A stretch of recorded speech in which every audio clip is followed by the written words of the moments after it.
Okay, so this is I'm having to do my my post game reaction to the first leg of the match against Genesis. Now, usually I do these videos as tactical videos, and you'll have examples of gameplay and stuff, but I can't do that right now because I had to upgrade my computer, and for some reason, upgrading my computer has clapped my Final Cut Pro.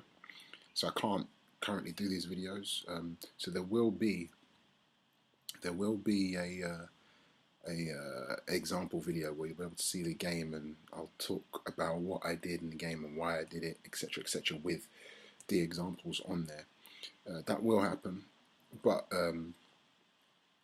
it's going to be probably in the next couple of weeks. So, in order to keep my quota up, I'm doing these post-game videos like this. So basically, we're in the semi-final, made it into the top two. I think we're currently on like a 7 or 8 game winning streak before this.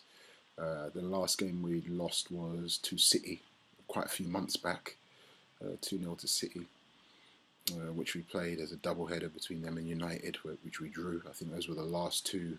Those were the last time we dropped points. In fact, other than that, it's just been straight wins. We played ourselves into second position on the table. Got home semi-final against Genesis. And this was actually a decider because obviously Genesis beat me 4-1 in the first game, which obviously we weren't happy about. And then I beat them 3-1. Oh, no, in fact, Genesis beat me 4-0 in the first game. And then I beat them 3-1 in the return fixture.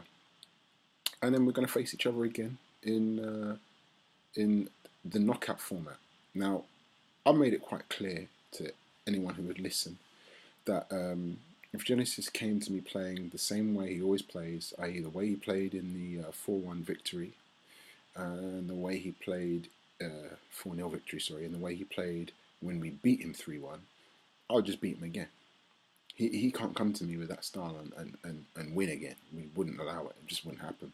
We made that quite clear. Now,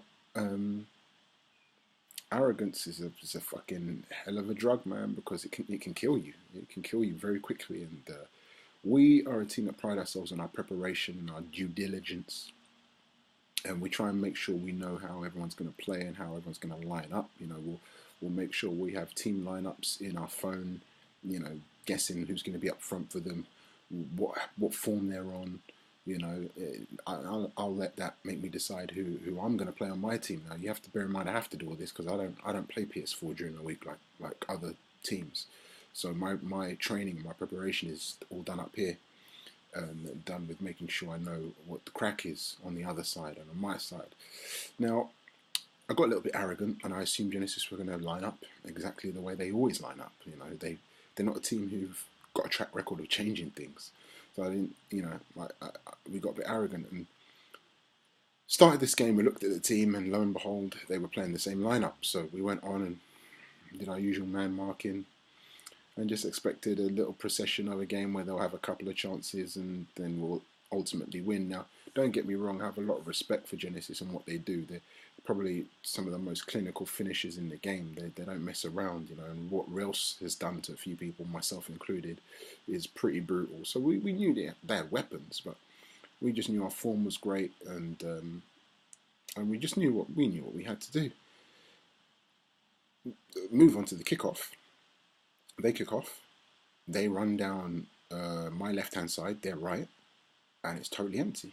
And they score, literally from kickoff. And I'm thinking, well, how the fuck did that happen? They went down that left-hand side. There was no one there. Laba wasn't there. Thiago Silva wasn't there. They just ran through and scored. And I'm just thinking, shit, bad start. But it doesn't matter. We've had bad starts before. We can come back from it. So all good. Keep calm. But after that goal, they proceeded to literally dominate the ball in our half of the pitch and just have the ball and at will attack us, man. And somehow we survived until Rails got through, had a shot which maybe he should have scored. My keeper saved it, went out to my place, and I just kicked it out. Like literally, we didn't know what the fuck was going on. They got a corner. They took the corner.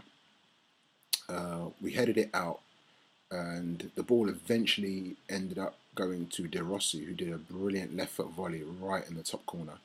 And it's 2-0. And you know what? I'm sitting there just thinking, it's 2-0. These guys are playing, Genesis are playing brilliantly. They fucking deserve it. I'm sitting there like actually laughing, just thinking, you know what? They fucking got us, man. We're getting smashed here. I couldn't get out of my half. Couldn't start any play. Couldn't build any play. Couldn't stop their attacks. Like, it was mad. Never experienced anything like it. Then I sat back and thought, hold on, this is Genesis we're talking about here. How the fuck are they dominating me like this, you know? And I'm not saying I'm not a team that can be dominated. Any team can be dominated.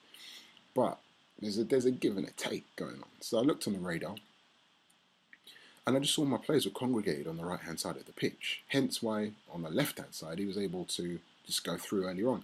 Also, when you do see the video, I'd like everyone to just watch Alaba, my left back, and look for the whole of the first half. Look where he is.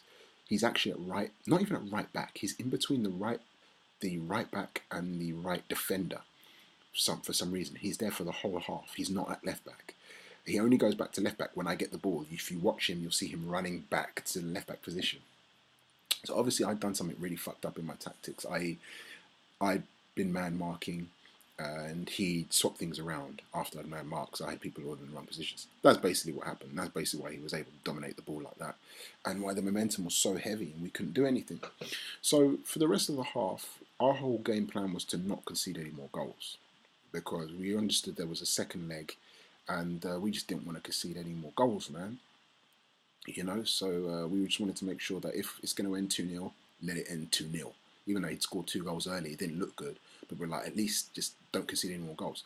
Then we got in a half time and we started thinking to ourselves, right, so this is where preparation is so key, because we prepared. And luckily, the fact we prepared enabled us to turn things around. And my preparation was this. I watched a few videos of Genesis, and I decided to focus on the games he played against City.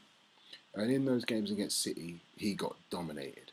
And I wanted to find out why. I wanted to find out how Genesis, who are a good team, how they can get dominated so hard by someone. And what I noticed was that against Genesis, City, they play a number of formations, but the one they play most is a 4-4-2, and they play a 3-5-2. And then I realised he played 3-5-2 against Genesis, and Genesis just didn't really have any sort of say as to where the game was played and how much possession they had. And luckily, I'd been practicing with the 3-5-2 just in case I needed to use it. I'd been practicing with it. So I decided to switch to the 3-5-2, brought on Barzagli, took off Nolito. Barzagli, Pepe and Thiago made up the back three. Neymar went up front alongside Lewandowski. And then I had the midfield of Matic, Hamsik and Vidal, with Alaba on the left midfield and Lam on the right midfield. And the second half was a totally different story. The second half, we pretty much dominated the play, dominated the ball, dictated the speed of the play. And we got a goal very early on.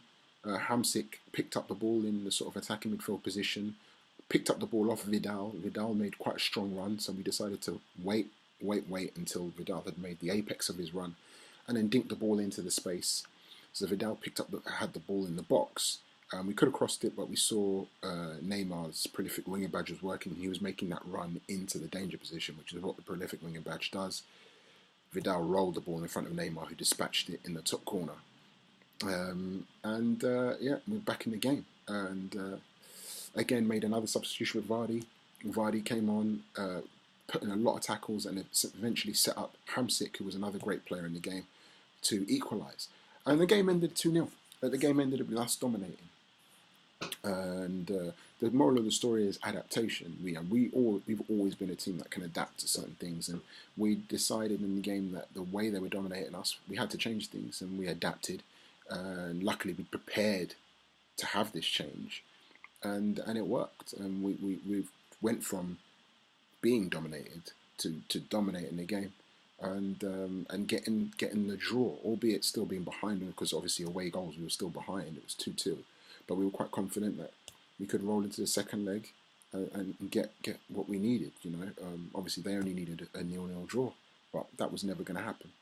So yeah, the game ended 2-2. Very disappointed with how it started. It was nothing to do with the players. It was my fault. I made tactical mistakes, but 2-2 helped us get back in it, and we were looking forward to rolling on to that second leg. So yeah, that's the story of the first leg.